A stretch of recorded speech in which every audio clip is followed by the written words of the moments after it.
You're about to discover 8 behind-the-scenes facts about Rocky III, starring Sylvester Stallone. Stallone originally wanted to use Queen's Another One Bites the Dust for the opening montage, but ultimately he couldn't get the rights, so he asked the band Survivor to write a song for the movie, and they came up with the now iconic anthem Eye of the Tiger.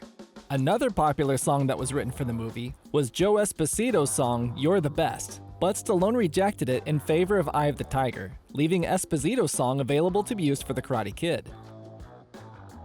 In keeping with tradition, Stallone had members of his family make cameo appearances in Rocky III. His brother Frank made a very brief appearance as a fighter in the opening montage, and he was a stunt double for his brother too. But Sylvester had a professional stuntman step in for Frank when Hulk Hogan throws Rocky out of the ring, because Stallone decided it was too risky for his brother to do. And another family cameo of Stallone's is his first wife Sasha, who is the blonde groupie who asks Rocky for a kiss.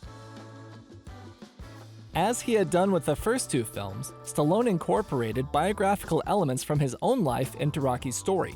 In particular, he chose to focus on the unreal aspects of Rocky's life and how out of touch he had become with normality.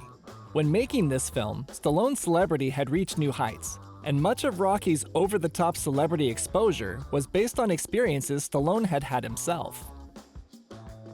The pro wrestling legend Hulk Hogan made his film debut in Rocky III as Thunderlips, and it seems that he got a little carried away while filming his fight, because Stallone posted on Instagram that Hogan nearly broke his collarbone while filming their fight, and 3 stuntmen had to be treated at the hospital when the wrestler jumped into the audience to fight them.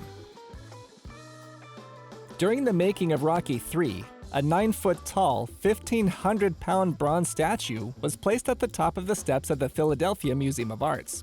After filming Wrapped, Sylvester Stallone tried to donate the statue to the museum, but they said that they didn't want it, because they labeled it as a movie prop and not art. Over the years, the statue was relocated several times, but now it currently resides near the base of the famous museum stairs. There was a subtle mistake during filming that made it into the movie.